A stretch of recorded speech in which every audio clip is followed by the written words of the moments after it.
con ganas de seguir formándose a tener más oportunidades en un futuro inmediato. Sin duda, la UNED es un instrumento del que la Diputación Provincial nos sentimos especialmente orgullosos, porque colaboramos precisamente con ellos, hacemos una parte importante de la UNED y vamos a seguir haciendo la pesar de contar con una joven universidad que también es uno de los objetivos de la provincia de Jaén. Como decía, darle la bienvenida a Javier y felicitar a Andrés por la elección. Este abogado, politólogo, con una amplia experiencia y especialmente con un amplio conocimiento de Andalucía y de Sevilla, y hace tiempo que conozco a Javier, que ahora sin duda lo conocemos más a través de algunas tertulias, especialmente de su presencia en la cadena. Y sin duda, Javier, lo decía antes de empezar este acto, es importante e interesante conocer tu visión. Tu visión de un país como el nuestro, un país que como el resto del planeta se ha visto sometido a una situación compleja y difícil, motivada por la pandemia, para lo que no estamos preparados, porque sin duda, si hay un momento en nuestra historia que podemos sentirnos especialmente orgullosos de nuestro país, es cuando analicemos con tiempo y con perspectiva lo que hemos vivido en los últimos 18 meses, algo para lo que no estamos preparados, para lo que no había un manual de instrucciones, ni lo tenían los alcaldes, ni lo tenía la comunidad autónoma, ni lo tenía el gobierno de España, pero cuando vemos en estos días los datos de incidencia del COVID en países como Alemania, como Holanda, donde se están replanteando volver a cerrar los establecimientos de ocio, y vemos los datos de nuestro país, creo que nos podemos sentir satisfechos como territorio de la respuesta que ha habido, de la responsabilidad con la que han actuado los profesionales, especialmente de la sanidad, pero también la responsabilidad con la que han actuado los ciudadanos y ciudadanas españoles en todos los ámbitos y en todos los territorios. Yo creo que Javier es ese andaluz, como Madrid o ese Madrid, bueno, andaluz del mundo, o ese ciudadano del mundo andaluz, ¿no? Que conoce Andalucía, que conoce también la provincia de Jaén, pero que tiene una perspectiva que sin duda tiene que ser y es interesante, no solamente para vosotros, sino también para todos aquellos y aquellas que tenemos responsabilidad, y sin duda Ángeles, a la secretaria general del PSOE de Andalucía, que también se encuentra esta noche con nosotros. Hablar de las periferias de España, cuando en los últimos 2 años a todo el mundo se le llena la boca de reto demográfico, cuando a todo el mundo se le llena la boca de España vaciada, cuando todo el mundo se le llena la boca de descentralización, cuando todo el mundo se le llena la boca de financiación, pues sin duda es interesante. El problema es que ya estamos en el territorio, Javier, vemos que mucho se habla, pero poco se legisla, poco se actúa desde el punto de vista fiscal, poco se invierte en políticas concretas contra la despoblación y contra el reto demográfico. Hay mensajes que nos están llegando sin duda positivos de descentralizar aquellos servicios que no necesariamente tienen que estar al lado de la puerta del sol, sino que pueden estar en otros puntos del país y que son elementos de dinamización. Aquí en Jaén tenemos un claro ejemplo, ¿no? O como también sucedió en Ávila. El momento de dinamización económico de Ávila es más la academia de la Policía Nacional que la propia muralla de Ávila, como sucedió en Baeza por la puesta en marcha de la Academia de la Guardia Civil, que antes de Baeza se enteraba de la Patrimonio de la Humanidad. Sin duda, la Academia es un elemento de definición. Ese instrumento no necesariamente tiene que estar en otro sitio, en Oro o en la propia capital de España, sino que es un elemento clave en la dinamización de una provincia, la dinamización de una ciudad como Madrid. Yo poco más que reiterar a Andrés Medina, como presidente de este colectivo, de esta tribuna cívica de Jaén, su compromiso, su actividad, y por supuesto reiterarle mi bienvenida a Javier, a quien estamos todos deseando escuchar. Sin más, pues paso la palabra a Andrés Medina para que presente la conferencia. Gracias.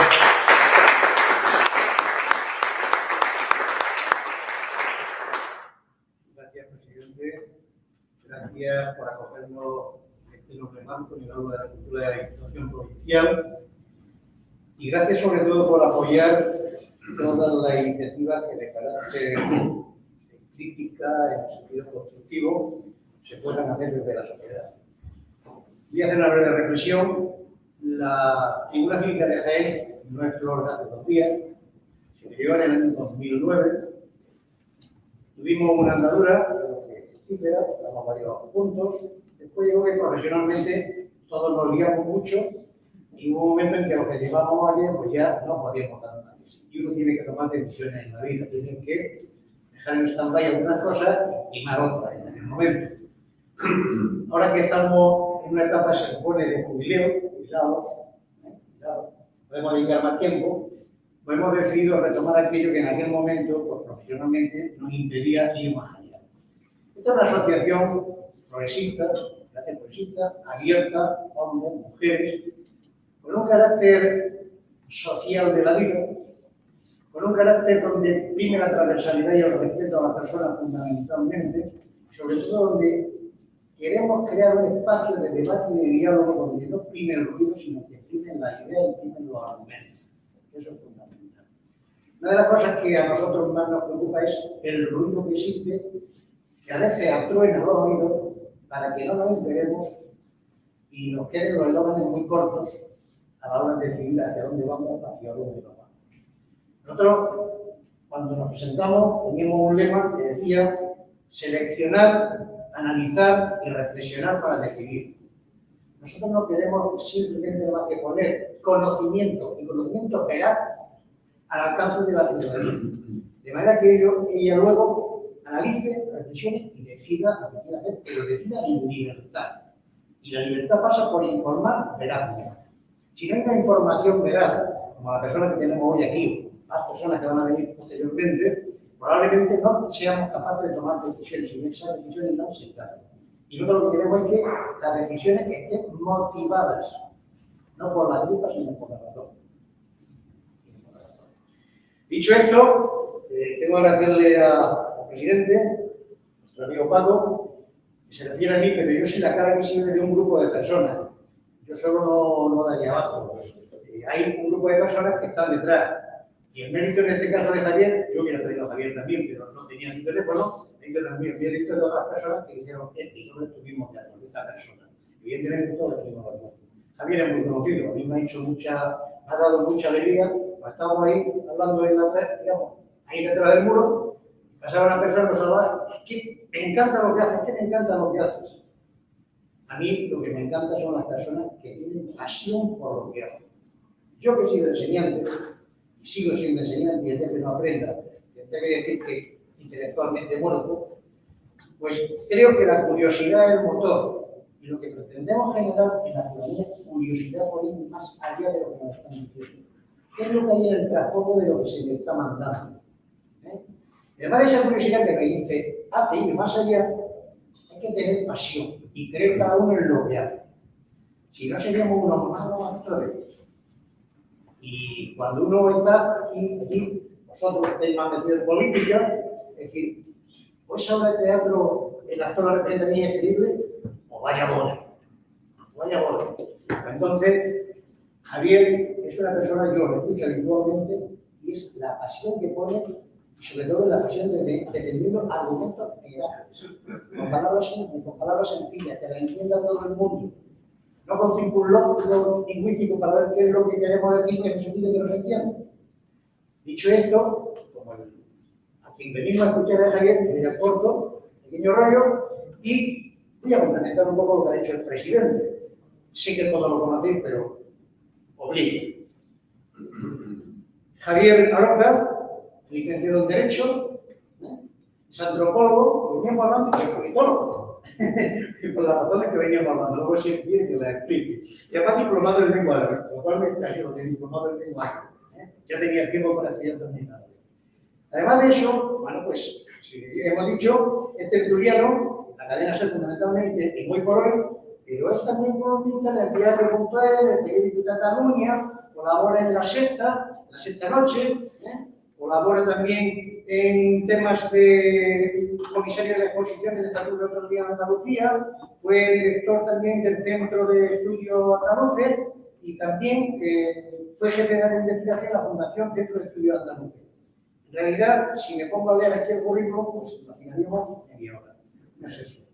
Yo simplemente lo que le agradezco a Javier, yo no lo conocía personalmente, lo conocía de vida, y los que somos psicólogos veníamos hoy hablando de que cuando uno está viendo a una persona, el mensaje verbal es muy válido, pero la comunicación no verbal que me está transmitiendo me sirve para refrendar o para rechazar lo que me está diciendo. Yo, lo que escuchaba de él, me hacía formarme una imagen de él. Esa imagen de él se ha visto acrecentada y aumentada por el conocimiento personal que tengo desde hoy cuando lo he conocido personalmente. Así que hacíamos una anécdota de mi pueblo, una visita contada, que decía que fue a Canarias y que cuando fue allí le dije a su padre, que fue antes de la guerra, de que él ya había visto a Plátano en persona, yo ya puedo decir en mi pueblo que he visto a Javier Alonso en persona. Así que sin más preámbulo, lo dejo con Javier.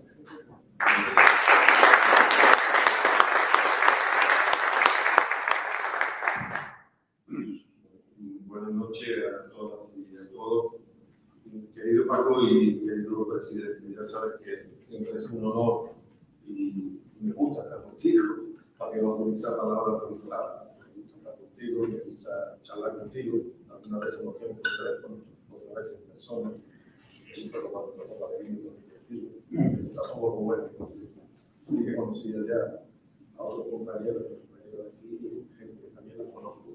Me da mucha alegría tenerlo, me da mucha alegría que venga que era que he frecuentado mis obligaciones profesionales, como tú sabes, en política. Y bueno, luego he tenido el placer de conocer a gente nueva, entre ellos, pues Andrés. Y yo estoy todo muy agradecido porque he pensado en mí, solamente tengo un problema, que habéis hablado también de mí, que lo mejor es callarme. No me siento la sorpresa, ¿no? No voy a decir seguro, pero se va tanto, ¿no? Pero bueno, voy a intentar, primero no aburrido, segundo, decir algunas cosas que puedan interesar y ya advertido de entrada de que algunas de las cosas que voy a decir son una provocación. O sea, ya doy por sentado de que probablemente no salga vivo de aquí por algunas cosas de las que diga, pero lo voy a intentar. Lo que practicamos la disciplina de la antropología, tenemos una técnica que no es exactamente la periodística, que consiste en contextualizar mucho lo que queremos decir, en muchas circunstancias, a veces con muchos datos, no asustar, no voy a hablar tanto de lo que voy a hablar de los 15 o 20 minutos, porque estoy seguro que algunas de las cosas que yo me diga luego van a surgir del debate y probablemente esté mejor plantear. Y digo muchas cosas para luego al final sacar algunas pequeñas conclusiones, que ya digo, ya garantizo que serán provocadoras, que no le van a gustar a todos. Pero yo creo que el oficio y la misión de una persona que se dedica a la intelectualidad, como significa esto, yo soy intelectual, es provocar, porque para complacer al rey ya estamos cortesanos, como dicen los filósofos franceses. Bueno, cuando vamos a hablar de periferia, pero en realidad yo lo que quería hablar era de centralismo y de descentralización, que viene a ser lo mismo. Lo que pasa es que es un enfoque totalmente distinto.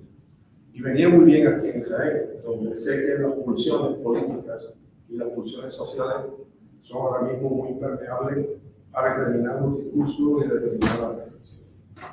Algunos interesantes y positivos, otros, en mi opinión, como diría al final, al menos peligrosos. Cuando me llamó primero Manolo Palomo, que también quiero dar las gracias por acordarse de mí, y Andrés, yo estaba en Elche. Estaba en Elche ya camino de vuelta. Estaba en Elche porque estaba trabajando en un programa, como se ha dicho, de trabajo en la cadena SER, hoy por hoy. Habíamos ido ahí para presentar la Comisión de Autoridades en un programa de me llamaron y de pronto reflexioné con lo siguiente. Digo, yo para venir a Elche, yo estaba en Sevilla. Había tenido que coger un tren de Sevilla a Madrid. De Madrid uno a Alicante. Y en Alicante pues, había recogido el coche y me había llevado a Elche. Ese fue mi trayectoria. Y por ahí ya empezó mi reflexión. porque evidentemente lo primero que me planteé es, bueno, ya que estoy aquí en Elche, voy a ver cuánto hay a Jaén. Jaén, a Elche hay 274 kilómetros, pero en carretera hay 410. Vayan ustedes añadiendo datos de esa descripción densa que hacemos los antropólogos. Y después miren, bueno, digamos la distancia de Jaén a Madrid. De Jaén a Madrid hay 293 kilómetros, pero en carretera 331, prácticamente lo mismo. ¿Qué significa eso, esos datos? Porque en este país impera la radialidad. La realidad es la red de transporte. Y la realidad, la radialidad, ya lo iré concretando un poquito más, es una de las hijas del centralismo y es una de las hijas de la posesión de las periferias. Evidentemente, un sistema de comunicaciones en un país determina muy bien cómo son las relaciones políticas, las relaciones económicas, las relaciones de todo de naturaleza, incluso las relaciones sociales y culturales. Fijaros lo cerca que estamos de Elche, relativamente muy cerca, pero lo lejísimo que está. ¿Eso qué significa? Porque una proyección natural de estas comarcas, de Jaén, con su oriente, son imposibles. Y eso sin permitir la expresión, capa las posibilidades de crecimiento y las posibilidades de desarrollo humano, político, social, de toda naturaleza de estas tierras de Jaén. Hace poco un grupo de investigadores de una universidad europea hizo un estudio sobre las calzadas romanas y las trazó en un papel como si fuera una red informativa de estas que aparecen en las hojas de los medios. Lo podéis usar en internet. En la época romana, las calzadas comunicaban a toda la República de Roma, el Imperio Romano, que era la actual carretera de España. Es decir, los romanos sabían cómo tenían que comunicarse y evidentemente no se comunicaban radialmente, ni siquiera con Roma, aunque se diga que todos los caminos llevan a Roma. Naturalmente, que Madrid no existía en aquella época. Yo, cuando me hablaron de periferias, me acordé de los tiempos primero de política, ¿no? Del desarrollo desigual, de la dialéctica centro-periferia. Bueno, Jaén no solamente es periferia, Jaén es periferia de la periferia. Jaén es periferia de la periferia. Y las periferias de España somos también periferias de Europa. O sea, somos doblemente periféricos. Y en muchos casos hasta triplemente periféricos. Por tanto, estamos también en una situación de desventaja desde todos los puntos de vista económicos y sociales y políticos. Quiero decir yo con esto que impugno el hecho de que en un país haya una capital. Naturalmente que no. O sea, todos los estados tienen una capital y no pasa nada porque tengan una capital, ni siquiera pasa nada porque determinadas instituciones tengan esa capital. Por no referirme a todos los estados de la Unión, me referiré a la Unión Europea, lo que quiero, lo haré a los que por su sistema constitucional tienen más parecido con España. Por ejemplo, la República Federal Alemana. La República Federal Alemana es un país institucionalmente descentralizado. Evidentemente que la capital de Berlín, antes fue Bonn, por otras razones, pero luego el Tribunal de Justicia, la Corte Constitucional alemana está en la ciudad, en Karlsruhe, y el Banco Central está en Frankfurt del Main, como se decía. Y significa que en la República Federal Alemana, porque la capital esté en Berlín, ¿hay centralismo? No, no hay centralismo. No hay centralismo en Alemania. Habrá luego unos grandes ricos, otros más pobres, otros que se desarrollen más o se desarrollen. Es decir, no impugno que haya capitalidad en cualquier estado. Lo que sí digo es que la capitalidad no tiene que conducir necesariamente al centralismo. Y es una experiencia que en el derecho político, en la politología, Andrés, pues está muy estudiada. Pondré un ejemplo parecido por si alguien quiere que me salga de Europa, me voy a Estados Unidos, que es un estado federal también, una república federal también, como Alemania. La capital es Washington, y alguno dirá, oye, está todo centralizado en Washington, es verdad. Pero es que Washington no es ningún estado. Washington es un distrito federal. Es decir, un distrito creado ad hoc para ser capital. No es estado.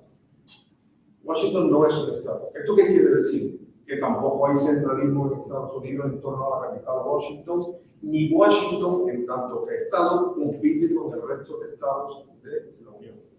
No lo hace. En Europa, que es la última creación próxima, no, inmediatamente antes que la propia España actual, ya se sabía que ese problema podía existir en la Constitución Europea. Primero se intentó una capital también federal en el estado del Sarre, en Alemania. Hubo un referéndum, los habitantes del Sarre lo descartaron y se integraron a la República Federal. Pero ¿qué hicieron los fundadores de la Unión Europea, de la Comisión Europea entonces? Pues crearon una capitalidad compartida. La capital de Europa, ya saben ustedes, está en Bruselas, pero también está en Estrasburgo, pero también está en Frankfurt, es decir, también está en Luxemburgo. Tampoco hay centralismo.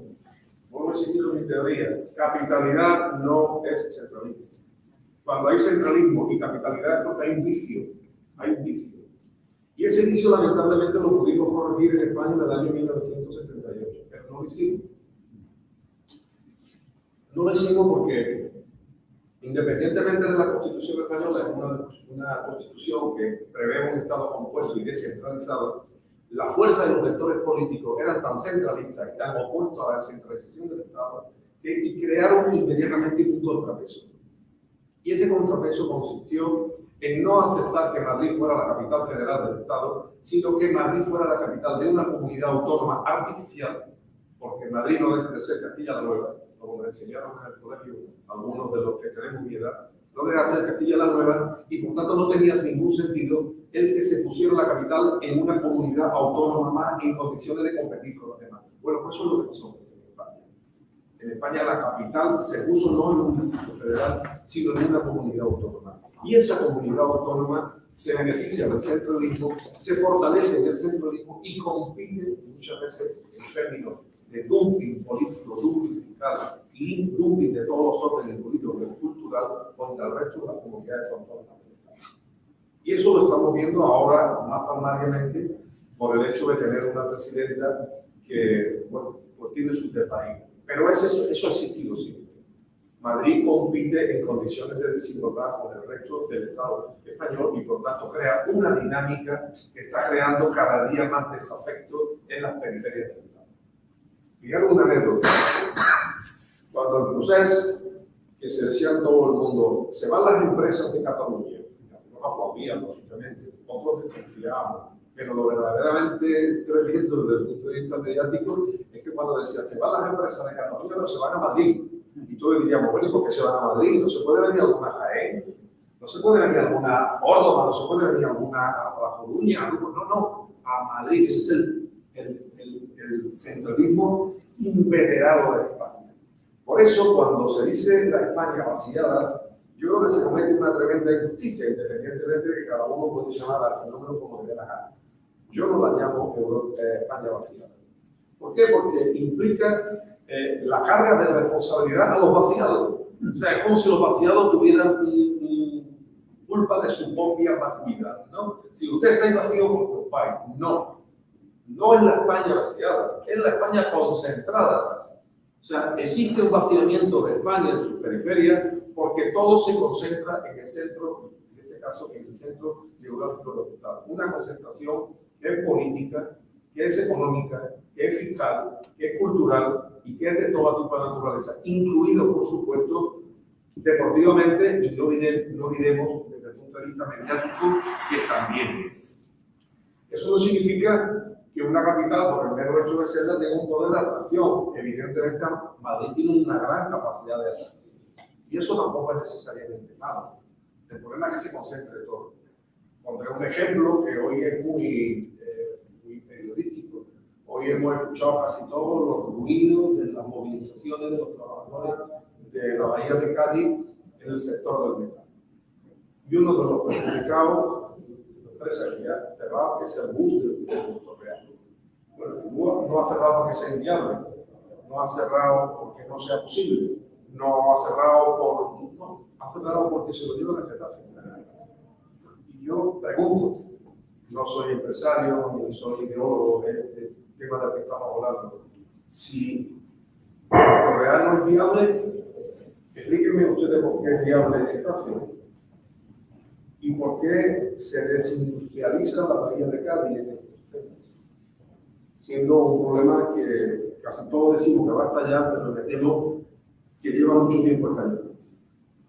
Y dentro de esos centralismos hay uno de especial relevancia, porque el centralismo político y el centralismo de toda naturaleza no existe si no existen apoyos ideológicos que justifiquen ese propio fenómeno en contra de las periferias. Y es la unificación mediática. El primero que la leí, por esto fue un pensador francés que se llama, tiene un apellido bastante sugerente, se llama Patrice Champagne. Me lo llama de otra manera, pero se llama así el hombre. Y hablaba de la unificación mediática del centralismo mediático. ¿Qué significa esto? Pues que en el centro, ya no voy a decir casi nunca más Madrid, si viene el centro, pero cuando digo Madrid, alguien piensa y alguna vez me critica que yo me estoy metiendo con los padres. Me estoy metiendo con un fenómeno político que es el centralismo y la concentración en un punto concreto, que en este caso da la casualidad de Madrid, porque es Madrid. La unificación mediática. O sea, la creación de un pensamiento mediático único que manda y determina la agenda mediática de este país. En este país se habla de lo que digan los medios de comunicación. Y los medios de comunicación de la periferia están reservados para fiestas locales, procesiones, vírgenes y algunos otros fenómenos que yo no quiero decir más porque ya he dicho antes que podría provocar e incluso crear alguna que otra animadversión. Pero, insisto, para que exista el centralismo, tiene que haber una ideología que lo justifique. Y una de las principales herramientas de ese pensamiento unificador es precisamente la unificación mediática. Recordarán ustedes que hace unos años se habló que había que renovar la radio y televisión española y que había que encontrar personas y empezaron a salir nombres y candidatas también. Yo estaba entonces en Madrid, pero como casi siempre, y entonces todos los nombres que salían eran del diario tal, del diario cual, todos de Madrid. Y yo decía, independientemente que hubieran nacido en Madrid o que hubieran nacido en otras ciudades, como era el caso. Y yo decía, oye, pero es que no hay ningún periodista en Andalucía, en Extremadura, en Galicia, en el País Vasco, en Cataluña, que se ocurra que pudiera dirigir la radio y televisión española. Tiene que ser alguien que esté en Madrid, en algún medio de Madrid. La televisión es de todos, ¿no? O la televisión también es de Madrid. No es de Madrid, la televisión es de todos. Las empresas privadas, naturalmente, son muy dueñas de establecerse donde quieran. Pero al establecerse todas, como están todas en Madrid también están determinando con su manera y sus líneas editoriales el fortalecimiento de este fenómeno que está cada día más disgregando y más desafectando a la política en España, como estamos viendo en los últimos tiempos. Las periferias pueden ser pasivas o activas. La periferia activa desde el punto de vista en el que el centralismo de Madrid naturalmente se reproduce y quiere reproducirse, porque una de las características del centralismo es, primero, que es omnívoro, o sea, que come de todo lo que le ponga, y segundo, que es insaciable. Entonces, hay evidentemente una periferia o un centralismo activo porque el centralismo trata constantemente de reproducirse. Pero para que eso ocurra tiene que haber también una periferia pasiva.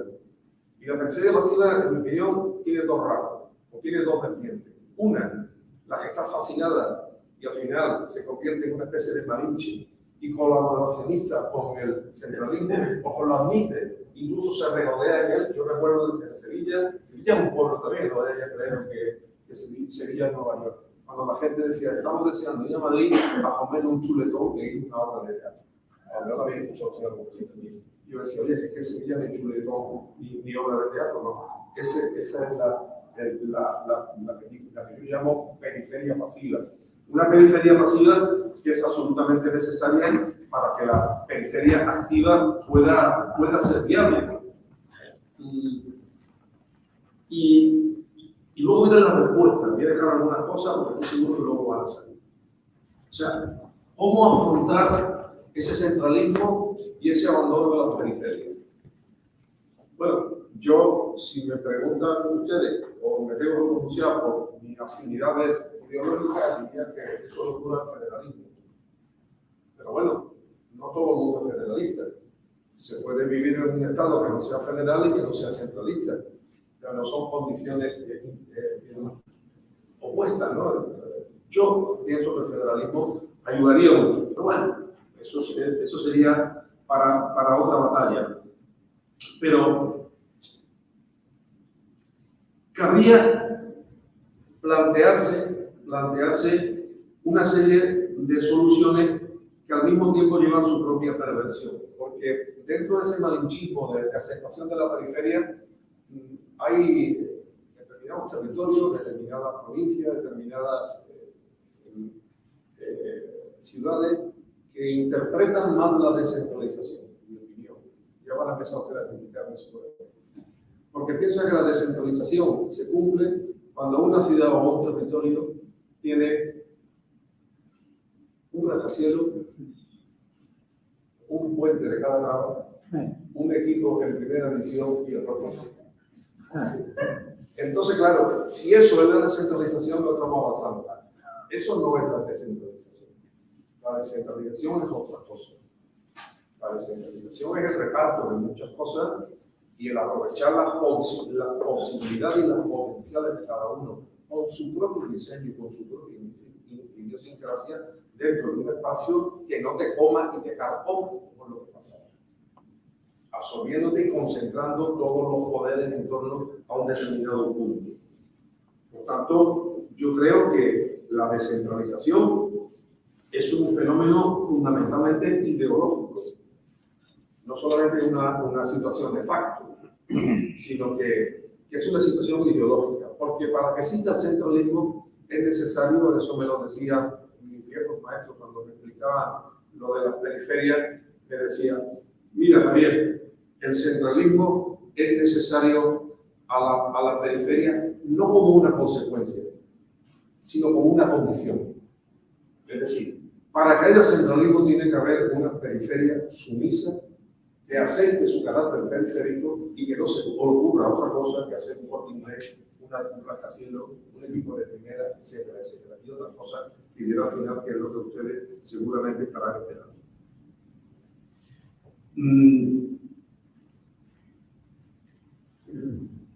La descentralización, por tanto, es una tarea urgente, en mi opinión, que no se acometió en 1978. No se acometió, como dije antes, porque mientras que la Constitución es abiertamente descentralizadora, los poderes, como se llama ahora, profundos del Estado, no estaban interesados en una descentralización real y crearon en Madrid, en la comunidad autónoma de Madrid, en esa capital macrocefálica, crearon el contrapunto que ellos creían para que esa descentralización no se fuera de las manos. Pero yo creo que es un error.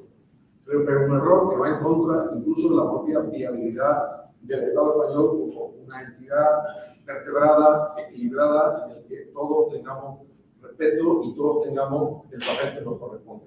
Afortunadamente, el gobierno del Partido Progresista está dando algunos pasos en el sentido de descentralizar determinadas instituciones, pero no es lo mismo, ni será suficiente. No se trata de que el Senado esté en Barcelona, que ente de nueva creación venga una Jaén, otra Cádiz, o como la gente del partido que actualmente gobierna en Andalucía, cuando estaban en la oposición, decían: cuando yo llegue al gobierno, la Consejería de Turismo la pondré en Málaga y la Consejería de Pesca en Cádiz. No, eso no es. Eso será otra cosa. Pero eso no es de lo que estamos hablando. Es una mentalidad de entender el Estado de otra manera, una manera en la que participemos todos. Porque si es verdad una cosa, el Estado descentralizado, tal como está planteado hoy, prácticamente nadie lo discute, excepto la extrema derecha, que sí discute y combate la descentralización del Estado. Pero los que somos partidarios de la descentralización no hemos quedado medio camino, porque la descentralización no será completada hasta que no se busquen los caminos que eviten la concentración y que distribuyan el poder en todos los órdenes del Estado, en todo el territorio del Estado. ¿Qué peligros hay si se mantiene este carácter periférico de España y esta concentración en un punto concreto? El primer peligro es la desafección. Hay mucha gente que está cabreada.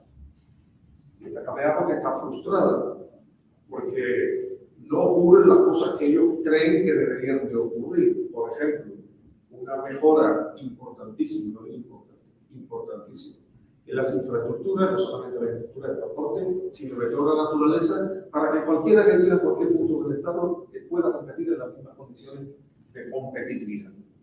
Porque claro, no es lo mismo empezar una carrera de 100 metros lisos en la que uno vaya descalzo, salvo que sea equívoco, y otro que vaya con una zapatilla de primera generación. Todos tenemos que tener las mismas zapatillas, y después uno correrá más y otro correrá menos. Pero evidentemente las infraestructuras son imprescindibles para abordar el tema de la descentralización política. Por tanto, el gran peligro ahora mismo, el que yo veo más importante actualmente, es la desafección. La desafección política conduce a la abstención. La gente se cansa de pelear, se cansa de frustrarse y opta por no votar. Eso es un peligro para la democracia. Y naturalmente es un peligro también para aquellos que creemos que hay que crear dinámicas de reconstruir el Estado y crear un Estado más justo y más equilibrado. Y el otro peligro es el desmembramiento, la fragmentación. ¿A qué llamo yo desmembración y fraccionamiento? Pues a la creación de partidos políticos uniprovinciales con la única misión de aprovechar el hueco de la desafección que produce la frustración por la concentración del poder en un determinado punto y la marginación de la gente. Después en el debate estará en condiciones de poderlo matar, pero solamente habría como provocación preguntaros cuál fue la última vez que oíste hablar de Tomás Guitarra. Si alguno se recuerda ya quién es. Si alguno sabe o recuerda la última vez que habló de Tomás Guitarra. Termino, no hablaremos de que él existe, y lo veremos con más detenimiento. ¿Qué es lo que yo creo? Pues yo creo que hay que abandonar ese modelo al que me he referido antes de manera caricaturesca y que cada comunidad, cada territorio, cada ciudad tiene que construir un modelo. Muchas veces las reconfortaciones no proceden solo del enemigo centralista o de la concentración. Ahí, como en todas las cosas de la vida, hay un anverso y un reverso. Y a veces somos nosotros los culpables de no tener modelos alternativos, de tener modelos viables, de tener modelos idiosincráticos, que pongan en valor las verdaderas potencialidades. Evidentemente, Jaén no es lo mismo que Almería, ni Almería es lo mismo que Lugo.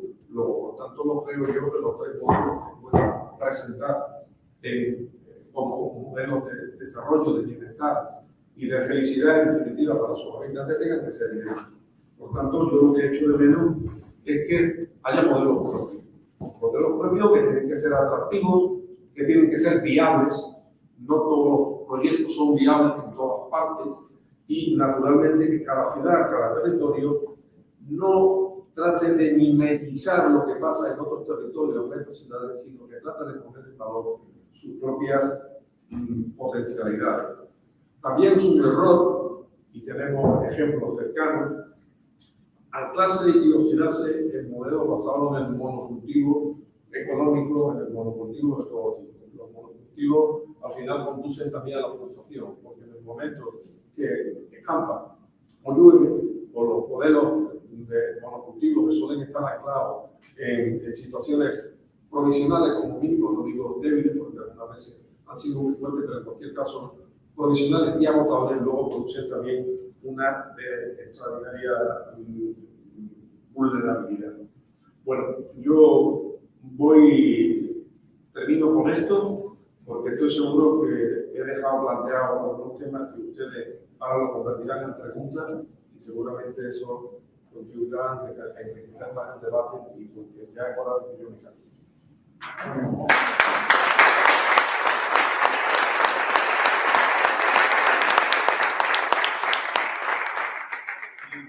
Antes de pasar al debate, me gustaría, está aquí la directora actual de la UNED, María Luisa Grande Jacón, el secretario, la tibia villa, y me gustaría agradecer porque han colaborado en que este evento sea posible. Y es justo y es de justicia reconocer el apoyo que estamos teniendo con ellos. Dicho esto, me ha encantado el planteamiento, Javier, y me ha encantado porque lo que hace es provocar interrogantes para que la gente pregunte. Yo tengo aquí algunas preguntas, pero prefiero que se hayan ido antes. Si os parece, alguien quiere iniciar. Hola, buenas tardes. Yo quería saber respecto del tema de la infraestructura, ¿qué opinión tiene usted respecto de que a Jaén se le haya apartado del AVE totalmente y que la línea Granada pase por Antequera también? No sé si tiene usted alguna opinión al respecto. Supongo que sí, claro. Bueno, le voy a contar, gracias por la pregunta, le voy a contestar a usted con una de las muchas cosas que tengo que apuntar aquí, porque no se vaya a meter estos 4 papeles que tengo que saber muchas cosas. Cuando José Bonaparte, el rey llamado intruso, vino a Andalucía entre enero y mayo de 1810, vino porque pensó, ya le cogió el gusto y a Madrid no le gustaba y quería que su reino se consolidase. Pero le faltaba Andalucía. Le faltaba Andalucía. Aquí la resistencia estaba primero en Sevilla, en la Junta, y después salió corriendo para Cádiz y allí se hicieron fuertes y nunca los franceses pudieron tomar la ciudad de Cádiz. Pero José Bonaparte quería controlar Andalucía y entonces organizó una máquina de expedición, con ejército, con todo, y carruajes, y se vino para Andalucía a tomar posición que fuera simbólica. Primer dato: cuando viene a Andalucía visita los 4 reinos. Fijaros que el centralismo tiene su origen en la dinastía borbónica, luego continuada incluso por la Revolución Francesa. Sin embargo, José Bonaparte, cuando viene a Andalucía, se va a las 4 capitales de los 4 reinos. Va a Córdoba, pero va a Sevilla también, y va a Granada y viene a Jaén. Ese es el primer dato, que visita los 4 sitios. Bueno, y otros más, estuvo también, se acercó a Málaga, a Santa María, y otras ciudades que intervenían. Pero los 4 capitales del reino, los 4 niños. Y cuando vino a Jaén, entró por Alcázar y estaba muy contento. Estaba muy contento porque decía, bueno, el paisaje describe, dice, el paisaje es, el suelo es llano y seco y se puede circular bien o en carruaje o a caballo. Eso lo dice. Pero ¿cómo acabaría el hombre al cabo de un tiempo que ya no puede más y estalla? Estalla y dice, hay que crear brigadas de entre 300 y 500 trabajadores que después en el cálculo final sumó 2.100 hombres trabajadores. Decía que no tenía dinero, que había muy poco dinero público y muy poco dinero privado, que tendría que recurrir a los impuestos locales, a los desafectos con el régimen josefino y también con impuestos extraordinarios a los pueblos, por donde iba a pasar que. Bueno, pues ya se plantea diciendo que esto es insostenible. Hay que hacer una carretera, dice, hay que hacer una carretera que una Jaén, Marto, Alcalá la Real, Pino Puente, Loma, Antequera y Málaga. Eso se decía en 1810. Mira por dónde vamos. Ya ha llovido. El hombre Bonaparte al final se tuvo que ir, se fue a vivir en Virginia, en Estados Unidos, vino luego Fernando VII y ahora llevamos por ¿Se ha hecho esa carretera? No se ha hecho. Por tanto, no es un fenómeno nuevo. Yo soy consciente de lo que usted está diciendo y a mí me irrita, aunque yo no viva a caer, me irrita como a cualquier otro. Yo mañana me tengo que ir a las 6:30 de la mañana, desde aquí en un tren, de media distancia. Yo creo que Jaén tiene que tener el pulso suficiente para que el Estado, sea el gobierno central o sea el gobierno autónomo, asuma las responsabilidades que le corresponden para que, como he dicho antes, las infraestructuras, incluidas las de transporte, sean tan idóneas como para que Jaén pueda desarrollar el modelo propio que quiera desarrollar. Tiene que ser idéntico. Tiene derecho a un modelo propio, pero tiene derecho a compartir a competir en las mismas condiciones. Y desde luego sin infraestructuras, de las que sean tecnológicas, sean de transporte, no se puede mover. La verdad que lo único que puedo hacer, me he alargado con esta de otra, pero es que no me he resistido a contarla, no le puedo más que darle la razón a usted. O sea, pero bueno, aquí hay un político.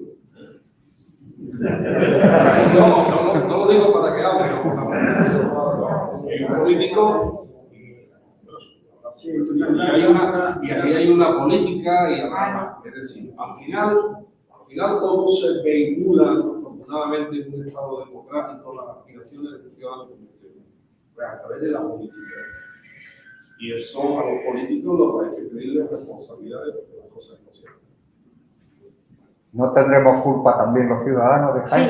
Sí. Es que es probable que la culpa también sea nosotros, que no nos movemos mucho y otros se mueven. Totalmente de acuerdo.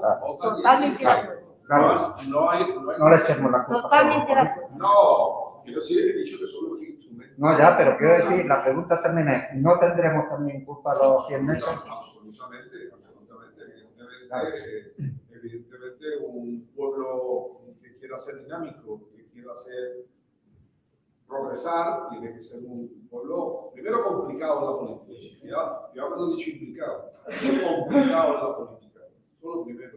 Segundo, tiene que ser exigente y tiene que exigir responsabilidades y tiene que exigir proyectos, ¿no? Bueno, podríamos hacer un monográfico ahora aquí, toda otra provocación también, obviamente, que se llamara Tranvía de Jaén. Podríamos hacer, ¿no? Sí, bueno, tardaríamos varios días. Y lo repartimos, yo también me incluyo, para que yo también me incluyo y nos responsabilizamos todos de la parte que tengamos de responsabilidad en el desafuero del tranvía de Jaén. Es decir, desafuero. No he dicho, Javier, que quiero contestar. No, contestarme a mí no, no, que no se quiere que contestarme a mí.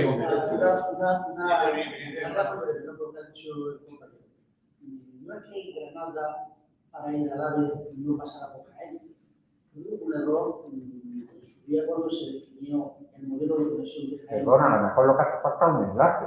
No, claro, no tiene por qué. Claro, si no, eso por eso yo digo, yo tuve un error de conexión de Jaén con la alta velocidad. En su día, yo también tendré una parte de la responsabilidad. Nosotros llevamos desde el año 2006 trabajando la conexión de Jaén con alta velocidad por la vía. No es imposible la conexión por alta velocidad con la vía. Por la vía no puede pasar. ¿Qué hizo Granada? ¿Cómo se conecta con alta velocidad? Por Antequera. De Granada baja a Antequera, porque era consciente que la vía Granada, Jaén, Madrid podía tardar 100. Entonces, ¿qué dijeron? Queremos conectarnos con la vía. ¿Cuál fue un error posiblemente nuestro? Que en vez de ir directamente Jaén, Madrid, por Despeñaperro, cuando el tren por ahí no puede pasar a más de 60 kilómetros por hora, no planteamos lo normal, que era la no centralización radial de este país, que es acercarnos a un nodo que es a Córdoba, Jaén, alta velocidad Córdoba, y estaremos una hora más cerca que está Granada. La comunicación. ¿Me entiendes? Es decir, que el tren de Granada, que da la sensación que lo compraron el día de antes en la tienda del barrio, llevamos 15 años trabajando. Lo mismo que nosotros llevamos con la otra alta velocidad. Entonces, ¿qué es nuestro objetivo? Acercarnos a la alta velocidad. No es lo fundamental que estamos. Tiene que ser un retículo. Claro, es que porque es imposible por Despeñaperro no se puede pasar más de 60 kilómetros hora. Y va a permitir Europa que hagamos una actuación en Despeñaperro desde el punto de vista medioambiental. ¿Cuál es la alternativa? Porque el CES provincial sí lo aprobó. Nosotros no queremos un tren de alta velocidad, queremos un tren de altas prestaciones que haga compatible porque por la vía del clave no pasan mercancías. Y nosotros queremos sacar mercancías de aquí. Que necesitamos un tren de altas prestaciones, Jaén-Madrid, eso sí, y conectar Jaén con la alta velocidad. ¿Cómo? Pues ya no es ni siquiera llegar a Córdoba. La otra historia en la que estamos trabajando es un bypass entre Aramuz y un motor que permita enlazar con la alta velocidad media hora antes de llegar. Eso me está diciendo el presidente de lo que yo me refiero con un modelo propio. O sea, el mimetismo no funciona. Tiene que haber un modelo propio y adaptable. Y lo que es bueno para Jaén, a lo mejor no es lo mismo que es bueno para Granada o para Almería. Por lo tanto, la responsabilidad de los políticos, y independientemente de lo que he dicho antes, está también en hacer proyectos viables que sean compartidos con la ciudadanía y que compliquen a la ciudadanía. Ahí tenéis que hablar. Quiero hablar fuerte porque se está repitiendo en directo y si no se escucha. Sí, bueno, habría que preguntar. Al final el debate me ha llevado a hablar de la periferia de España, la periferia de Andalucía. Yo quiero plantearte si en parte el sentimiento que hay de que hay dos Andalucías, la occidental, la oriental, o como mi compañera del país, Número Luce dice, la Andalucía acabada, que el Estado autonómico no ha sabido resolver. No sé si podemos llegar a esa reflexión también. ¿Y qué culpa tiene también ese? Bueno, yo diría que uno de los vicios del Estado autonómico ha sido conseguir, y yo en eso tengo una cierta frustración, lo confieso, porque siempre he sido autonomista, soy federalista subido de todo, digamos. Yo creo que el problema de algunas comunidades autónomas es que más que constituirse en comunidad autónoma, con las mismas virtudes que me he referido antes, pongamos que Jaén, pongamos que todas las comarcas de Jaén, es crear pequeñas españitas. O sea, no hemos llegado a un proceso de descentralización para al final crear pequeñas españitas con los defectos de España. Si al final lo que hacemos es que reproducimos en Andalucía los defectos, conservamos en España y los autogobierno para que sirven. Ahora bien, yo creo que evidentemente Andalucía parte de una situación original y primigenia de desigualdad en todos los órdenes, en materia de transporte, en materia de renta, en una serie de cuestiones que uno está sufriendo más que otro, obviamente. Pero también creo que es un error estratégico, y después cuando hablemos de otros temas seguramente se hablará, la desmembración. Es decir, yo nunca pienso en términos de Oriente y Occidente. Dentro de Andalucía nunca pienso, me lo tengo propuesto como disciplina. ¿Por qué? Porque si al final a la hora de negociar, hay que negociar y pelear todos los días, nos presentamos en términos de Occidente y Oriente, estamos dividiendo nuestras posibilidades por dos. Nos estamos dividiendo. Por eso nunca he comprendido la rivalidad de Málaga de Sevilla, o Sevilla con Málaga, Málaga con Granada con Málaga, Jaén con Linares, todos los antagonismos que se pueden. Una cosa es repetir Sevilla, digo por hablar de mi ciudad, eso no tiene nada que ver, eso es gracioso y hasta nos viene bien porque así se nos baja los humos, algunos en mi caso reciben. Pero no entiendo esos antagonismos. Esos antagonismos nos debilitan. Lo que decía de Jaén, o de caso hipotético que ustedes quieran tener, vale también para Andalucía. Andalucía tiene que tener un proyecto propio, pero Andalucía ha hecho cosas buenas que no hizo nunca el Estado español. Por ejemplo, la A92. Yo creo que si hay que poner cosas en el haber del autogobierno de Andalucía, una de las cosas primeras que hay que poner es que desde Ayamonte hasta Vega podemos ir a Turquía. Yo creo que eso es fundamental, porque es un eje vertebrador. A partir de ahí debería de haber muchísimas, yo lo que he dicho, pero creo también irá en la paternidad y se creo en un planteamiento reticular, en red.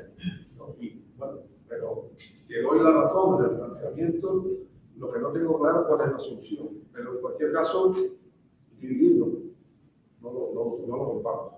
Ya digo, incluso intelectualmente me planteo siempre rechazo cuando una vez viene el delito malo y pica. Y cuando viene el delito malo y pica, oriente, occidente, sur, norte, lo rechazo. Porque además eso se reproduce hasta el infinito. Lo que tú reproduces a nivel andaluz, al final lo reproduce a nivel provincial, después a nivel comarcal y hasta el infinito. Y cuando tú te debilitas, aquel al que tiene que plantearle tus reivindicaciones se fortalece porque te da la ley. No sé si te lo Sí, perdón, Yo quería preguntarle, porque al final de su intervención ha hecho mención al monocultivo. No sé si con cierta intención. Sí. Pero nuestra potencial riqueza, que es el olivar, ¿se puede haber convertido también en la principal causa? como tal, no. Se está Yo creo, convirtiendo cuando hablaba del monocultivo no me estaba refiriendo a la aceituna. Me estaba refiriendo a la minería. Porque da la casualidad de que hace 2 semanas estuve en Puerto Llano. Y en Puerto Llano además conocí a una persona de Avilés, que se había venido a trabajar a Puerto Llano aquí en Puerto Llano, en Avilés, en Linares, existe la misma sensación de tristeza y de desesperación por un paso que se dio en un momento determinado en monocultivo. Yo creo que el aceite de oliva no es un monocultivo. El aceite de oliva es una potencialidad real de Jaén que hay que explotar más de lo que se explota. Incluso, afortunadamente, últimamente se está explotando más. Yo me acuerdo en mi juventud, yo me especialicé en Derecho Europeo, tuve que venir muchas veces por aquí a hablar de la PAC y de la Organización Común del Mercado del Aceite de Oliva. Yo me desesperaba de la cantidad de gente que vendía el aceite a granel. Cuando íbamos llegando a Málaga unas veces desde arriba, desde la antigua carretera, se veían en el puerto los barcos de una empresa todavía de puerto que se llamaba Minerva, creo que existe todavía. Se dedican al transporte por carga de aceite de oliva a granel y naturalmente que lo envía a Italia. Es decir, se ha avanzado mucho. Aquí hay que avanzar más, pero yo creo que la potencialidad tremenda, que no hablaría de monocultivo. Lo mismo que no hablo de monocultivo cuando voy a Burdeos y hablamos de vino. No, lo único que pasa es que eso es cierto, que no basta con el aceite de oliva, evidentemente. Yo creo que Jaén tiene más imaginación como para vivir, no vivir solo del aceite de oliva, nada. Es una bendición del sitio. Por supuesto, fruto del trabajo de los vieneses, como decía el poeta, ¿no? Eso no es un windfall como los que se benefician de las eléctricas, eso lo ha montado la gente y ha sudado hasta sangre. No es ese objetivo.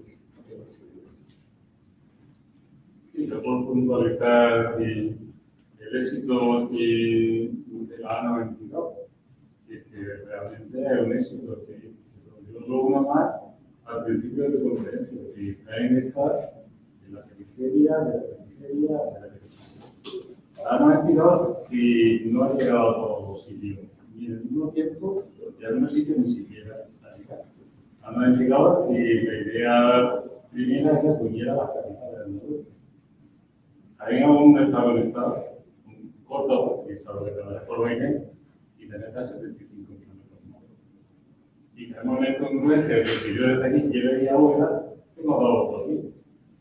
Y que yo creo que también tenemos que pensar en la racionalización y en tener objetivos más posibles. Es decir, es muy interesante el Piño, estas son nuestras capitales turísticas y es nuestro punto con Jaén, nuestra cultura.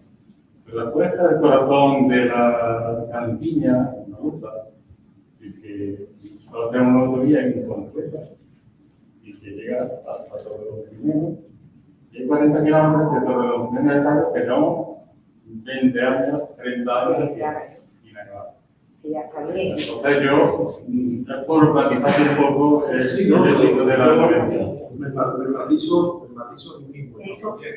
Quiero decir, y sostengo que la A92 es un éxito por la idea, por la concesión y por el esfuerzo. La mayoría de la A92, la gente no sabe que está construida sobre un tipo de carretera. O sea, utilizando incluso uno de los dos, o sea, no es ex novo, en algunos casos, bueno, aparte de las penalidades que se pasaron en algunos tramos, por lógico, con algún que otro escándalo de corrupción, ¿cierto? No, pero esa era una opción, porque era una opción que tenía el gobierno de Andalucía. En Andalucía no solamente hay carreteras de la Junta de Andalucía, hay carreteras del Estado, y las que han fallado últimamente más es la red de carreteras del Estado.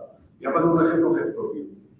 Cuando yo estuve en el gobierno de Andalucía, había 2 carreteras muy importantes en Cádiz. Una era la ruta de los pueblos blancos, que conecta Jaén con Algeciras, que era imprescindible porque ahora está enclavada en un ferrocarril. sin ferrocarril, que es una bobadilla, pero que antes estaba enclavada incluso viariamente. O sea, que resulta que teníamos el puerto más importante de España y del sur de Europa y estaba enclavado, no había carretera. Entonces había que hacer la carretera de un pueblo blanco. Y después había otra al lado, que era conectar Cádiz con la Algeciras por la costa. Bueno, se llegó a un acuerdo con el gobierno central. En vista de que tardaba en hacer la que el gobierno de Andalucía creía prioritaria, que era la desconexión por el interior, el gobierno de Andalucía dijo, vale, hago yo la de aquí, que por cierto, una autovía que gana el número de premios, porque hay un respeto al medio ambiente tremendo, costó carísimo por eso. Y hagan ustedes la de la costa. Bueno, la de la costa cada vez mejor. O sea, ¿quién ha incumplido? Ha incumplido el Estado, el gobierno central, no ha incumplido el gobierno de Andalucía. Además, fíjense ustedes que en aquella época los dineros que habían aquí eran cortitos. Yo he sido muy crítico siempre con la Junta de Andalucía. Pero hombre, algunas cosas hay que reconocer. La decisión estratégica del gobierno de Andalucía de unir Vera con Ayamonte, yo creo que se merece un aplauso. Que luego eso tenga otra serie de defectos. Quería una siempre hablar. No, yo es que quiero poner una circunstancia. Mañana tengo una hija que va mañana a Tudela, a la Barra. Por supuesto, tiene que pasar por Madrid. Eso ya está interminable.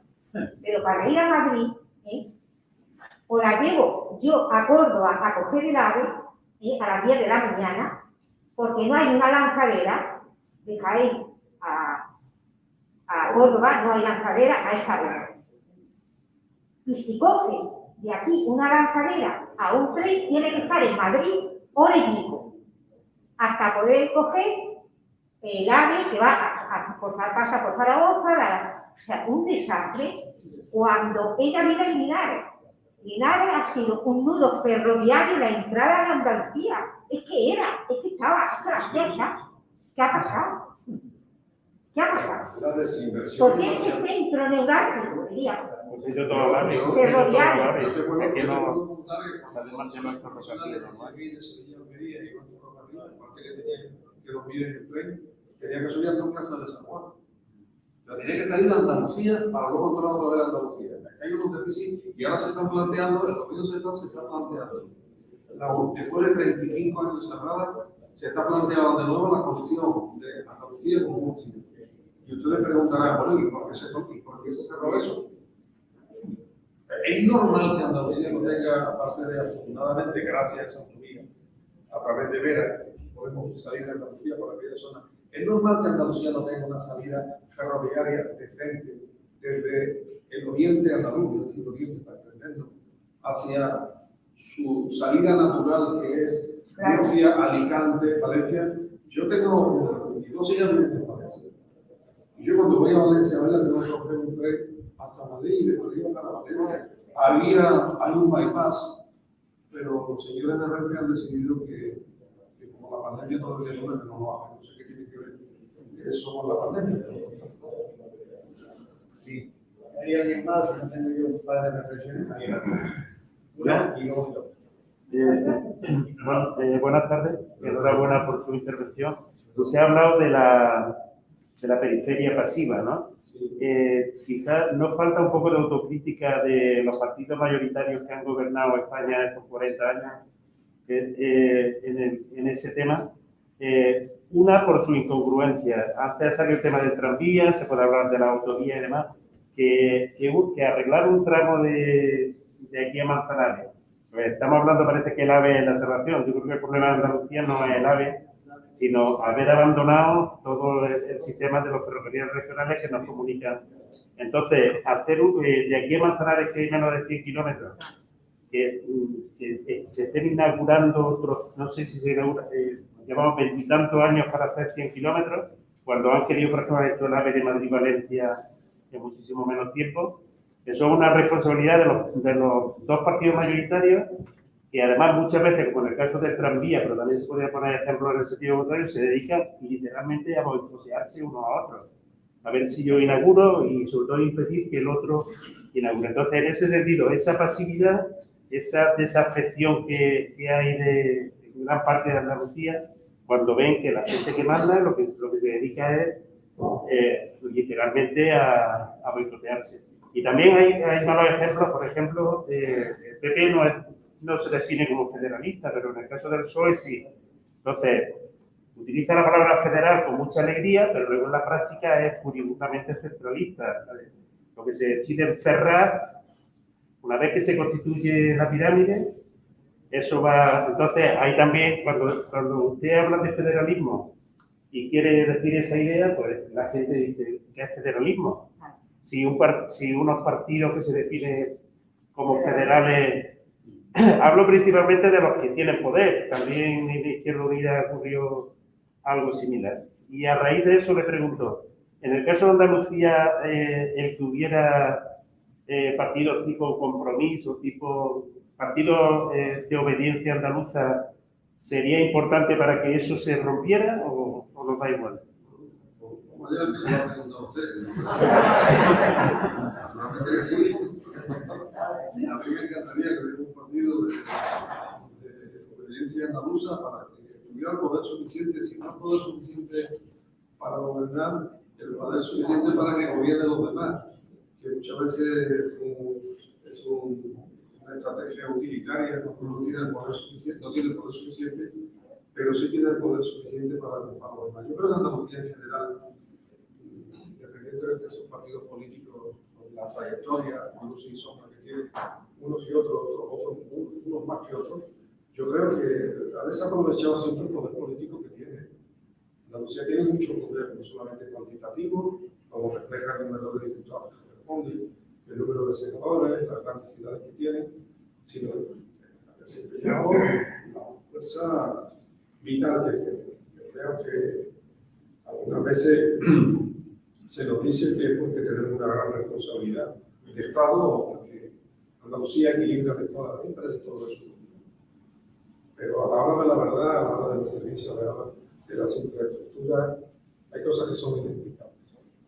Y bueno, eso es un problema, contestando también a un señor que aquí hablaba, es un problema también de la ciudadanía. La ciudadanía tiene la obligación de exigir y de reñir a aquellos partidos políticos que no cumplan con sus compromisos, independientemente luego de la fonetización, digamos, ideológica, de que si uno es más o menos federalista o no es federalista. Si hay una serie de proyectos y una serie de programas y no se cumplen, el ciudadano tiene que pensarse de manera crítica. Porque después está yo lo llamo la teoría del espejo. Uno se asoma al espejo, un andaluz, se asoma al espejo hoy día y dice, pues yo soy más fuerte que hace 30 años, soy más alto, tengo más musculatura, yo no soy ya el canijo y le creen que era hace 30 años, que es lo que solemos decir. El espejo te dice la verdad, pero el problema es que hay que mirarse el espejo. Porque cuando te comparas con el País Vasco, o te comparas con otros lugares donde sí se ejerce una presión política relevante, pues normalmente tenemos registros inferiores, ¿no? Porque era que yo, independientemente de que del partido lo haga, no puedo tomar, aparte de la primera broma que he gastado, independientemente del partido que lo haga, yo sí creo que Andalucía no ejerce suficientemente el poder que tiene en el Estado para reclamar las inversiones que tenga que tener. A ustedes os parecerá un exotismo, pero a Sevilla, perdonadme que cambie mi ciudad, pero imaginar porque es la que más conozco. No es tampoco por chauvinismo ni muchísimo menos. En Sevilla tenemos un problema con la circunvalación. Sevilla está muy agotada en su modelo porque tiene muy poco territorio y sin embargo tiene mucha población alrededor. Entonces las comunicaciones internas son malas. Externas mucho mejores que las de Jaén, obviamente. Incluido un aeropuerto bastante bueno. Allí hay una vía que es la S40. La S40 está prácticamente terminada, menos cuando llega a los talos de la de. Bueno, pues lleva un montón de años ya que sin un túnel, que sin un puente. El túnel decían que está descartado por razones técnicas. Bueno, pues se ha demostrado que no es verdad. Pero no solamente no es verdad, sino que se ha aprobado un túnel en Bilbao, pues también hemos hablado con el túnel propio metro de Sevilla pasamos debajo de la actividad. Vuelvo a decir, ese tipo de cosas crean frustraciones. Porque a la gente, el pueblo es más inteligente y más comprensivo de lo que muchos políticos se creen. O sea, el pueblo comprende muchas cosas. Y comprende hasta cuando no hay dinero. Y comprende prioridades. Y comprende proyectos. Pero hay que explicárselo. Y una vez que se le explica, hay que cumplirlo. O sea, a lo mejor a la gente que decir, miren ustedes, lo que he dicho antes, el AVE no puede ser así. El AVE tiene que ser así, de esta otra manera. Y hay un consenso, supongamos que somos la representación de la ciudadanía global afectada, en este caso de Jaén y sus comarcas, ¿no? Llegamos a un consenso de que efectivamente lo que dice Paco es como es. Y que además tenemos que esperar 5 años. Vale, lo aceptamos. Ahora, dentro de 5 años tiene que estar hecho. Aunque es que si dentro de 5 años ahora mismo una milonga, entonces se acabó desafección y desesperación. La plataforma, ahora me referiré a ella, no sé yo. Una vez que ya has puesto plazo a la ecuación para Ramán y a Córdoba, ¿no? Sí, bueno, yo se me ha ocurrido una idea generosa, pero Me gustaría preguntar, Javier, una pequeña reflexión y luego una pregunta. La pequeña reflexión, cuando has estado hablando de descentralización, yo creo que el problema es que la descentralización no es una cuestión solamente del Estado central, de las redundancias, sino también de la autonomía y de las periferias. Una cosa que no debe ser de uno solo, sino que debemos tener una cosa que yo creo que en este país falta, que es un proyecto global de gobierno. De hacia dónde queremos ir con respecto a esa descentralización y esa mejora, digamos, para evitar la degradación, para evitar que se vacíe espacio, que se dentro de la paz. Entonces, creo que ese ejercicio, para que el ejercicio de la acción de gobierno no sea cómo, no sea para, sino, perdón, cómo, hacerlo entre todos. Y yo creo que están bien determinadas cosas que están haciendo. Yo he estado leyendo en prensa, bueno, una serie de descentralización administrativa. Yo me preguntaba en la radio, ¿qué me parece? A mí me parece bien, a mí me parece que eso es un paso, una gota en un paso de agua.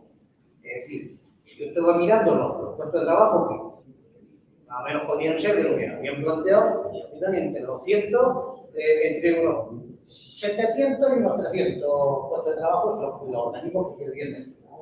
Yo creo que para que haya una descentralización efectiva y para que alguien quiera, digamos, anclarse a un territorio teniendo una vida normal, que tenga una serie de servicios, de requisitos, y una serie de cosas que, digamos, el Estado y la autonomía tienen que abordar. Uno es el modelo de reforma de financiación autonómica, por ejemplo, la financiación que llega.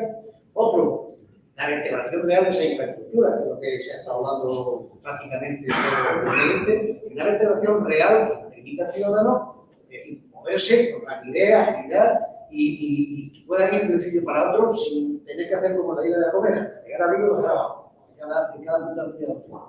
Tiene que haber una redistribución de los focos industriales. No puede ser que el bus se vaya a Getafe, porque lo que han hecho es una concentración. Porque en Getafe hay otra fábrica de Airbus. ¿Por qué? Porque allí el menú del pedazo monstruoso de avión es donde aterriza. Para traer las piezas de Francia. Entonces, eso habrá que decir. Si tú haces un análisis detenido de lo que está en España, y dices, bueno, aquí está un foco industrial Madrid, un foco industrial Cataluña, un foco industrial Valencia y un foco industrial Norte. Y de Toledo para abajo, prácticamente un poquito Sevilla y un poquito lo que es los astilleros de la Bahía de Cádiz. Vamos a ver, eso es política de Estado. Una redistribución de esos focos industriales. Y por otro lado tenemos, por ejemplo, la política fiscal. Aquí se está utilizando la política fiscal para muchas cosas. Para anclar, por ejemplo, como la Comunidad de Madrid a empresarios, para tal. Pero hay una política fiscal, por ejemplo, para el campo, diferente. Y haga atractivo estar en el campo. Esto sí es un modelo de cambio productivo. Es decir, yo creo que lo que hay que hacer es, primero, una infraestructura real, eso no es a corto plazo, es a medio y largo plazo, pero que sepamos una hoja de ruta a dónde vamos, y luego estas medidas, bueno, esta que es más o menos anecdótica para complementar la descentralización de las administraciones, pero a mí lo que me interesa es que sean administraciones no simbólicas, sino reales que traigan la formación, que traigan la gente. Que la gente venga, si ponemos una administración en Jaén, la gente tiene que querer venir a Jaén porque entiende que una calidad de vida real. Yo, Esa es la reflexión. sí, Y ahora mira, te falta la pregunta. no, si hiciéramos un sondeo, no si hiciéramos un sondeo, si le diéramos valor de muestra a lo que estaba diciendo para los intervinientes, llegaríamos a la conclusión de la primera prioridad que tienen estos territorios son la infraestructura. De todo, de una manera u otra, esto no lo. Y yo vuelvo a mi planteamiento. Para una España equilibrada, Estado si queremos, es necesario que las infraestructuras lleguen a todas partes, pero todo tipo de infraestructura, no solamente los transportes. O sea, tienes que tener una calidad de las redes, de todo, de tal manera, porque dentro de las virtudes que podría, tiene, otra cosa que estén puestas en valor o no, porque es su propio ecosistema. Hoy día, que la gente quiere trabajar menos y trabajar mejor, con unas buenas infraestructuras, Jaén sería un lugar muy atractivo para trabajar. Y no hace falta que venga el Parlamento, ni que venga el Senado, ni que venga el Tribunal de Cuentas. No hace falta. Eso tendrá que estar donde esté. A mí no me va a cambiar la vida por eso. Yo lo que quiero es que se den las condiciones de infraestructura necesarias para que un señor que vive en Alemania diga, yo voy a trabajar en Jaén, no voy a estar en Jaén. Mejor calidad ambiental, mejor infraestructura, la gente, los paisajes, su propia idiosincrasia. Yo creo que a mí me parece que Jaén es muy atractivo. Claro, no está diciendo que está aquí, no, siempre ha sido así. Y lo que me duele es que esos valores no se pongan en valor para cada uno. Ahora también tiene una cosa, estoy de acuerdo contigo. La centralización sí, o centralización no, también es una cultura. Si en España impera la cultura centralista, compartida, con mucha gente de la periferia estamos perdidos. Por tanto, primera labor, cambiar la cultura. No vale el modelo centralista de concentración. Es un problema de cultura y también un problema de decisión política, obviamente. Hay que tomar decisiones políticas. Y después también un estado de ánimo. Perdóname que lo diga, que la tristeza no funciona en política ni en la búsqueda del bienestar. La tristeza además es íntima amiga de la resignación. Y de la resignación ni la tristeza conducen a nada. Claro, vuelvo a insistir, hay que presentar proyectos atractivos que conciten la unión de la gente. O sea, ¿qué proyecto político se le puede ofrecer a Jaén para que Jaén se entusiasme y piense que esto es viable, que es atractivo? Es que esa no es la clave, yo no lo sé, yo no me dedico a la política aquí, pero, hombre, Jaén está muy buen aceite y obedece también que también es lugar de muy buenos políticos. Otras cosas como han sido. Y una última cosa, tú decías antes, tiene que ser un proyecto de gobierno, un proyecto de Estado. Estado.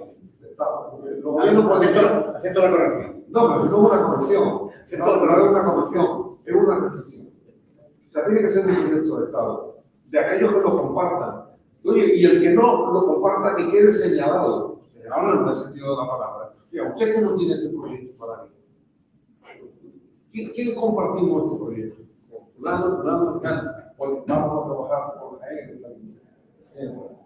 Una cuestión, digo, porque habéis lanzado alguna, yo aquí vengo a escuchar a Javier y el protagonista tiene que ser él, evidentemente, no voy a estar yo, pero dos cuestiones puntuales nada más por lo que habéis planteado alguna vez. Decía Javier, el lamento y la tristeza nos llevan más que la ruina. Habéis hecho algunos comentarios, a lo mejor Javier se va a sorprender. Javier, en Jaén, el sector del plástico piensa más en el PIB provincial que en el aceite. El sector del plástico ya factura casi 1.500 millones, más que el sector del aceite de oliva. La industria en España ocupa al 14,05% de la población. En Andalucía, el 9,91%. En Jaén, al 15,50%. La provincia de Almería. En el el año 82, en Jaén, el 29% de la población vivía de la agricultura. A día de hoy, el 12%. Tenemos un lío con el ferrocarril. No es de justicia el tren que queremos. El 80% de los municipios de Jaén están a menos de 20 horas. Por tanto, digo, pongamos en valor nuestras oportunidades. Eso tú lo estás diciendo. Pongamos en valor nuestras oportunidades. Porque si el discurso es aquí no hay quien venga, no viene nadie. Y eso no quiere decir que no reclamemos, que exijamos, que nos replanteemos cosas que no hemos equivocado. Pero de verdad, pongamos en valor las oportunidades que tenemos. Un borrego, mi pueblo decía, aunque esté cojo, si quieres que lo entienda, tendrá que decir un buen borrego. Vas diciendo que el borrego cojo es un perro que no anda. Hoy día, Mira, está cojo, pero es muy gracioso. hoy día que la gente se da una paradoja en esto de la concentración política y de la concentración económica, como decía, que es que mientras se concentran los poderes, la gente huye de ellos. Madrid está perdiendo población, no sé si lo sabéis. Y hay mucha gente que está trabajando desde fuera de Madrid. Esa es una gran oportunidad también. Es una gran oportunidad que hay que aprovechar. Y yo no me he referido muy de pasada a la determinación. Bueno, yo tenía que hacer una pregunta. Yo la pregunta que quería hacer era un tema, el papel de las plataformas en las reivindicaciones provinciales. Yo tengo una idea, No, yo no la comparto, lo digo abiertamente, no la comparto. No lo comparto porque, primero, la experiencia empírica lo niega. Antes lanzaba una provocación, ¿quién sabe quién es Tomás y tal? ¿No? Sí. ¿Quién lo sabe? Bueno, muy poco. ¿Y cuál fue la última vez que lo viste en televisión? No, yo lo vi en una concentración de pensionistas, fue uno de los diputados que salió a recibir la reivindicación. ¿Y cuál fue la última vez que viste a Rejón ayer? Hoy, ¿Aquí? Bueno, ¿A Rejón? No. No, lo he visto. espérate. Vamos, si veis como... Sí. No se trata no, se trata de que este señor es un diputado por ejemplo del sistema. Y el otro señor es un diputado de Más Madrid, que son 3 diputados. Bueno, hay diferencias, pero no mucho. Bueno, el poder de la unificación mediática es una picadora de carne. Es desmovedor hasta tal punto que el señor Tomás ni se oye en los medios de comunicación y después otros intereses se oyen amplificados, se produce la amplificación política. El fenómeno de Teruel existe fue un fenómeno natural porque en Teruel existen muchas frustraciones. Y yo creo que esto es la cosa mía porque también en Teruel si hiciera autocrítica reconocería que tenemos política. No sé si ella quiere que me aquí, pero yo lo veo. Claro, las últimas elecciones las ganó Teruel existe. Y hubo un revuelo en la prensa, sobre todo la prensa capitalina. ¿Dónde está ya Teruel existe? ¿Dónde está Teruel existe? Y además diré otra cosa. Afortunadamente para Teruel existe y para Teruel, a Pedro Sánchez le hacía falta los votos de Teruel existe. Pero vamos a imaginar que Teruel existe hubiera sacado 3 diputados nuevos, sino 3. Y que la aritmética parlamentaria no le permitiera que necesitase los votos de esos 3 de esa plataforma judicial. ¿En qué quedaría la virtualidad de esa plataforma? Nada. En nada, absolutamente nada. Por tanto, yo por eso hablo de desmembración y hablo. Yo creo que hay que aprovechar la estructura, luego desde un punto de vista absolutamente crítico. Pero yo creo que estos experimentos uniprovinciales no son buenos, bueno, uniprovinciales o unicomarcales o uniciudadanos, que aquí también ha habido de alguna ciudad concretamente. No solamente no son buenos, sino que alimentan el fenómeno contrario, como he dicho antes. Tu adversario político se aprovecha de tu propia división y te quiere dividido. He pintado aquí humanamente no soy un humano, la rueda de una bicicleta. Toda la rueda de una bicicleta. La bicicleta antigua. La bicicleta antigua tiene un eje, que donde va la tracción, ahí va enganchada la cadena, tal y cual, y después la rueda tiene radio, como la comunicación radial a la que me he referido. Sí, es muy fácil observar cuál es una de las propiedades de este dibujo, y es que todos los radios están conectados con el centro, pero ninguno está conectado entre sí. Joder, ¿qué le interesa al centro? Los radios. No le interesa que estén comunicados entre sí. Esta es una rueda antigua. Las ruedas nuevas no llevan radios. ¿Entendéis la metáfora? O sea, por tanto, oye, yo no quiero decir con esto que yo no vea con simpatía en que los territorios la gente se organice de manera cívica en reivindicar lo que les corresponde, en marcar con la actitud que sea los desamparos y las injusticias que se cometen por determinados territorios y que eso lo plasmen en un activismo político-social importante. Pero transformarse en plataforma electoral yo no lo veo, lo cual no significa que yo esté dibujado, cuidado, simplemente no lo veo. No lo veo porque empíricamente no se demuestra que eso haya valido absolutamente para nada y porque sí se demuestra empíricamente que ha servido para debilitar precisamente a las periferias frente al centro.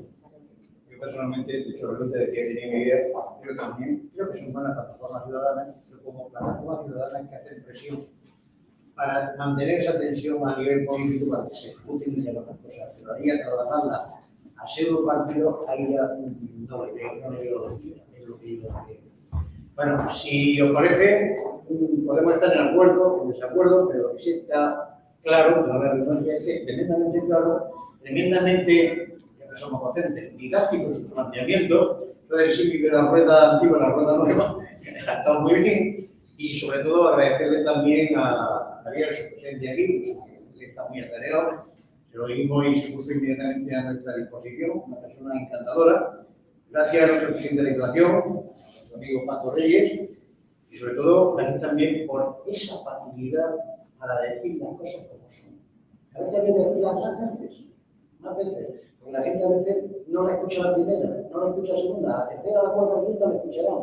Pero eso es muy fácil. Si hay estudios técnicos que avalan que por ahí no se puede hacer, pues no se puede hacer. Ahora, hay que forzar que se haga por el otro lado, vamos a forzar que se haga por el otro lado. Pero eso es lo que esperamos. Y lo que esperamos todos de la ciudadanía de los políticos. Que sean claros y sean coherentes con su planteamiento. Muchas gracias de verdad, Paco, por tu acogida. Gracias, Javier, por tu presencia aquí. De verdad, para mí ha sido un placer estar aquí. Yo agradezco a toda vuestra asistencia, creo que cada día es más difícil tener la capacidad de aportar que alguien que hable. Hemos perdido esa buena costumbre.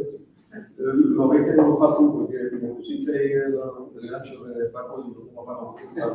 A pesar de que nos compartamos como idea, que nos pasa todos los días de la progresía, pero es un placer siempre verlo y verlo a todos. A partir de ahora el gancho será tú. Gracias.